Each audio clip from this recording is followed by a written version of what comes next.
they've actually won games and not played well in doing so. So what does that mean? You know what I mean? Like, there's a couple of games where they've stolen points. In fact, Saturday's one of them. You know, Saturday they end up winning that game in the shootout. Nolan Patrick, they didn't play well in that game and ended up stealing 2 points in the game. But Dave, here they stand in the playoffs as we currently have this conversation. Even though they're winning and racking up some points, they're not playing seemingly their best hockey right now. Well, they're a flawed team, and they're in a division that's full of flawed teams. But it's usually the sign of a good team if you can win on a night when you don't necessarily have it. And they're a little bit of a team that makes you scratch your head because they needed a shootout and the second goalie to beat the worst team in the Western Conference, and then go in and take care of business against the best team in the Western Conference. What is the goalie injury situation there? Elliott had to be pulled from that game in the shootout the other night. Neuvirth came in, got a win in the shootout. I think it's the first time that's ever happened. And then last night, 38 saves on 39 shots. So Neuvirth stepping in pretty nicely, but Elliott is the guy. There's no question about that, it seems like. When he's healthy, he's the guy, yeah. We're still waiting for a medical update today on Brian Elliott, but the Flyers kind of knew this was the plan. If something happened with Brian Elliott, Michael Neuvirth had to be the guy. But on a couple of occasions, even within this season, he's not been able to do that. Whether it's poor play or the flu or stomach virus or whatever you want to call it, Michael Neuvirth had come up small when it mattered until that shootout against Arizona, and then comes out the next night against, I think Vegas has the second best offense in the league, and came up huge against them. So he's a bit of a puzzle, Michael Neuvirth is, because he's got all kinds of skill, but might be one of the least dependable goalies out there. So he certainly has like top 10 starting goalie caliber in him if he could stay dependable, stay healthy. That's obviously been the biggest question mark of his career. And, if he can't do it in the next couple of weeks here, maybe the Flyers have to look outside to get somebody else, or maybe Elliott's injury. And again, we're still waiting on news on that. Maybe that's bad enough that they have to look outside anyway. Dave Isaac, Flyers beat reporter for the Courier Post. And Dave, this team had lost, that 10-game streak. They were terrible. People, people in North Dakota were calling me to make sure that the coach wasn't going to be fired, and things have turned around. So how have they righted the ship to put them in position here to make a playoff run? Very slowly. This is a team that is, it seems like they put one fire out and another one starts raging. And right now the issue with them seems to be these turnovers in their own zone or the neutral zone, and they can come back and bite them. But for a while there, especially during that 10-game losing streak, they were having trouble scoring. The only line that was going was Claude Giroux, Sean Couturier, and Jake Voracek. They ended up breaking those guys up in the midst of that losing streak, moving Voracek onto a different line, and all three of them are still putting up points, and the Flyers' attack is a little bit more balanced now because of it. So I think that was probably the biggest key. They also had some injuries during that time to their defense, and their defense, quite frankly, is hanging by a thread when you look at the way that they've been defending recently. But they seem to have enough going right now that they're making a push, and quite frankly, they're getting a little bit of help. I mean, the New York Rangers last week waving a white flag, saying, sending in a public letter to their fans, basically saying we're starting a rebuild here.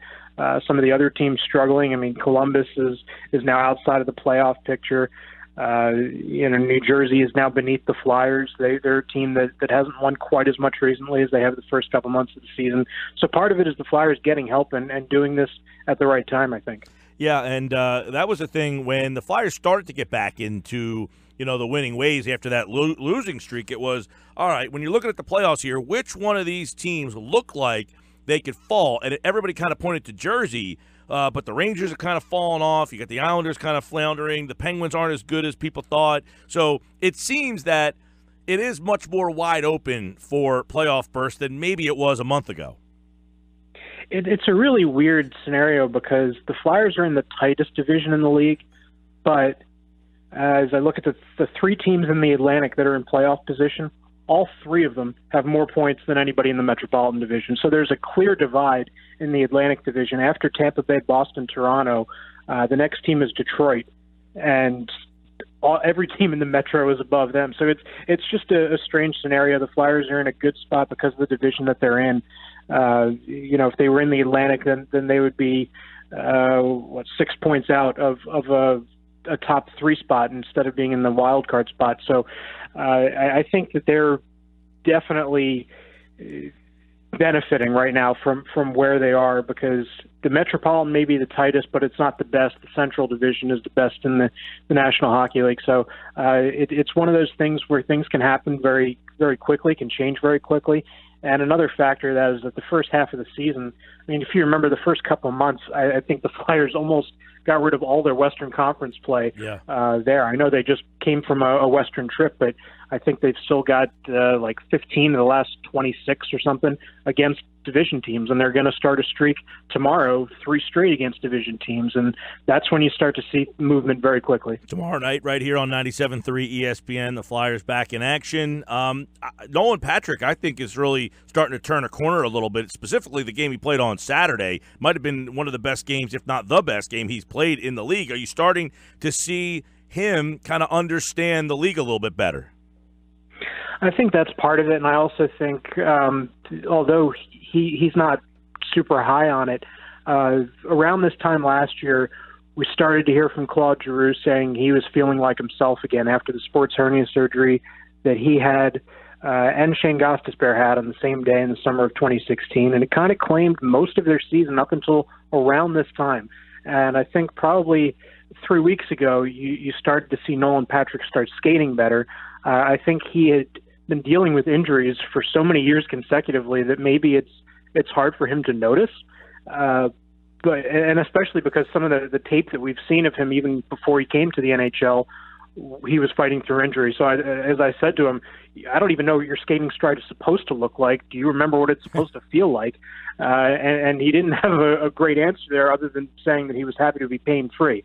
So I think that his skating, you can certainly see it in the speed. He's starting to skate faster and better, and I think, as you mentioned, understanding the league is a big part of that too. And when you look at how the Flyers have dealt with some of their young players, not everybody has been able to bounce back quickly. Not everybody has been able to get an opportunity after a screw-up as quickly as Nolan Patrick has. The Flyers have very much stuck with him, and they're seeing the benefits of that right now. Dave, the 26th is the deadline, 2 weeks away. So, Hextall's in an interesting spot here where, he's got all this log jammed at defense with a lot of young players. The team's starting to play pretty well. So how do you handicap what they are looking to do 2 weeks from now?